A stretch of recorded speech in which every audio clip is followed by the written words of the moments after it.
Hello दोस्तों, आपका एक बार फिर से स्वागत है जीवन सिंह बटकोरा यूट्यूब चैनल पर। हम बात कर रहे थे उत्तराखंड टेट के पेपर 1 के मैथ्स पोर्शन की। तो यहाँ पर हमने पिछली वीडियोस में 107 तक क्वेश्चन कंप्लीट 106 तक कंप्लीट कर दिए थे। आज हम बात कर रहे हैं 107 क्वेश्चन की। ठीक है, तो यहाँ पर आप इसको समझिए। यहाँ पर 107 में क्या बोल रहा है, देखिए।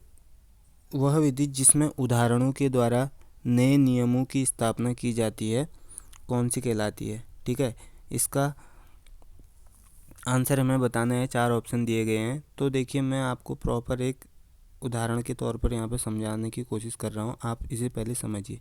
ठीक है, अब ध्यान से समझिएगा। यहाँ पर ये एक वर्ग बना रहा हूँ। ठीक है, वर्ग वह जिसकी चारों भुजाएं बराबर और प्रत्येक अंतःकोण 90 डिग्री का हो। अब देखिए, चारों ये जो भुजाएं हैं इसकी वो बराबर है। मान लीजिए अगर ये 2 सेंटीमीटर है तो ये भी 2 सेंटीमीटर, ये भी 2 सेंटीमीटर, ये भी 2 सेंटीमीटर होगा। अब अगर मैं इन सभी को ऐड कर दूं, इस सभी को, मतलब मैं इसको नाम दे देता हूँ ABCD। तो वर्ग, जो ये वर्ग है ABCD, अगर मैं इसका क्या करूं, इस बाउंड्री पर A से अगर चलना शुरू करूं, A से B तक। ठीक है, A से B तक अगर मैं चलना शुरू करूं और उस लेंथ को मैं ऐड करते जाऊं, ये लेंथ होगी 2 सेंटीमीटर। तो मैं यहाँ पे 2 सेंटीमीटर लिख देता हूँ प्लस। अब ये B से मैं C पर आऊँ तो फिर 2 सेंटीमीटर और चल गया, मैं 2 सेंटीमीटर प्लस। फिर यहाँ C पे पहुँचा, C से D पे चला तो फिर से 2 सेंटीमीटर, फिर से 2 सेंटीमीटर ऐड कर दिया मैंने प्लस। अब ये D से फिर A पे पहुँचा, जहाँ से शुरुआत करी थी वहीं पर ही पहुँच गया, तो फिर से आ गया मैं 2 सेंटीमीटर और चल गया। तो कुल मिलाकर यहाँ पर मैं कितना चला, मैं चला 8 सेंटीमीटर। ठीक है, तो अगर मैं इसको चाहूँ तो ऐसे भी लिख सकता हूँ, 4 बार मैं क्या चला, 2 सेंटीमीटर 4 बार चला, तो क्या मैं उसे ऐसे लिख सकता हूँ। ठीक है, और इसका आंसर भी 8 ही आएगा, 8 सेंटीमीटर आएगा। ठीक है, तो यहाँ पे देखिए समझने वाली बात क्या है। समझने वाली बात यह है कि वर्ग का जो ये मैंने क्या निकाला, ये बाउंड्री पर जब मैं चल कर आया तो आउटर बाउंड्री ये आई है वर्ग की। तो यही क्या होता है, परिमाप होता है, परिमाप। ठीक है, परिमाप होता है। तो ये जो परिमाप या परिसीमा इसको बोल सकते हो आप। तो ये अभी यहाँ पे फ़िलहाल 8 सेंटीमीटर आ रहा है। अब देख लीजिए, मान लीजिए मैंने क्या करा, इसको 2 ना मान के A मान दिया, इस भुजा को A बोल दिया। तो सभी भुजाएं A ही होंगी, क्योंकि ये वर्ग है, वर्ग की सारी भुजाएं बराबर होती हैं। अगर एक A है तो सभी A होंगे ही होंगे। अब मान लीजिए सभी A सेंटीमीटर हैं, तो यहाँ पर अगर मैं 2 की जगह A रखने लग जाऊँ तो क्या हो जाएगा, A plus A plus A plus A। ऐसे 4 बार ऐड करना पड़ेगा, क्योंकि यहाँ पे सभी भुजाएं A सेंटीमीटर की हैं।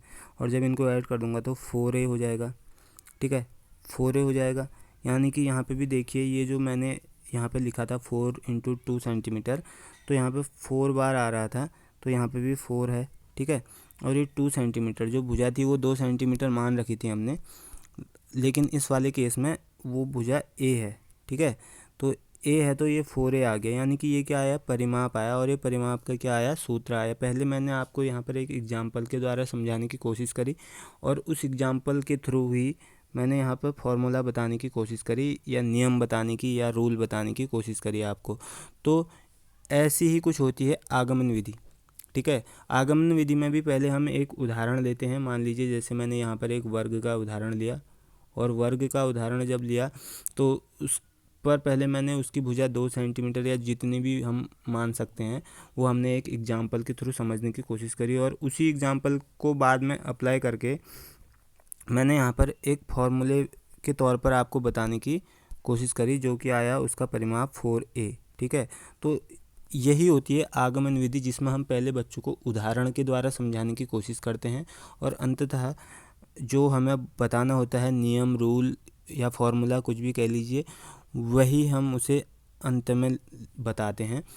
तो ये था एग्जाम्पल था, या कह लीजिए उदाहरण से नियम तक आने का एक प्रोसेस, इसी को बोलते हैं आगमन विधि। यानी कि इसका ऑप्शन नंबर, इस क्वेश्चन का ऑप्शन नंबर बी बिल्कुल सही हो जाएगा। इसी के विपरीत होती है निगमन विधि, जो कि ऑप्शन नंबर ए में दिया गया है। बट क्वेश्चन नंबर 107 का आंसर नंबर जो है वो बी सही होगा। ठीक है, ऑप्शन नंबर बी सही होगा।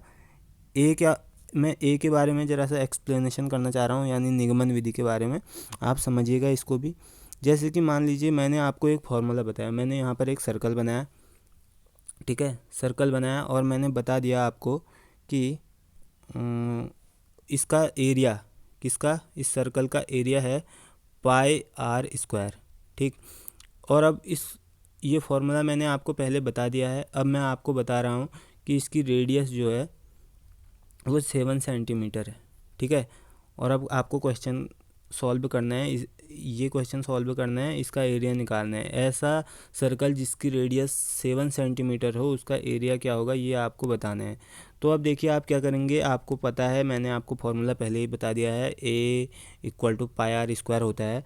तो आप पाई की जगह 22/7 रखेंगे और आर स्क्वायर यानी कि 7 का स्क्वायर यानी कि 7 इंटू 7, और आप 7 से 7 को कट कर देंगे। अब देखिए 7 2 जा 14, 1 कैरी, तो 7 2 जा 14 एक 15, इतना आ जाएगा ये। और यहाँ पर क्योंकि ये सेंटीमीटर में है तो एरिया तो सेंटीमीटर स्क्वायर में आता है, आपका आंसर आ जाएगा 154 सेंटीमीटर स्क्वायर। तो इस प्रोसेस में क्या किया आपने किया एक फार्मूले का यूज़, या कह लीजिए रूल, नियम जो भी पहले बता दिया गया था उसका यूज करा। ठीक है, उसकी सहायता से आपने एक उदाहरण को कह लीजिए या एक एग्जाम्पल को सॉल्व करा यहाँ पर ये। ठीक है, तो यही होता है निगमन विधि में। तो आप मेरे हिसाब से इस क्वेश्चन के अकॉर्डिंग या इस क्वेश्चन के एक्सप्लेनेशन से आगमन और निगमन दोनों ही चीज़ें समझ गए होंगे। अंत में मैं कुछ छोटी सी बात यहाँ पे बताना चाहता हूँ, आप इसको याद कैसे रखेंगे। आप याद रखेंगे इसको कि अगर जब भी हम नियम से उदाहरण की ओर को आएंगे तो वह होगी निगमन विधि। आप याद कैसे रखेंगे, यहाँ पे नी आ रहा है पहले, तो यहाँ पर भी नी आ रहा है, तो नियम से उदाहरण की ओर को जाएंगे तो आप समझ जाना कि निगमन विधि हो रहा है। और उसी के विपरीत जब उदाहरण से नियम की ओर आएंगे तो वह होगी आगमन विधि। तो बढ़ते हैं अगले क्वेश्चन की ओर को। 107 ये कंप्लीट हो चुका है, 108 पर आते हैं अभी फ़िलहाल। अब देखिए इस क्वेश्चन में क्या कह रहा है, गणित की सर्वाधिक प्राचीन शाखा, गणित की सबसे प्राचीन शाखा कौन सी है, ऐसा क्वेश्चन पूछ रहा है 108 में। तो इसका ऑप्शन नंबर बी होगा, अंक गणित।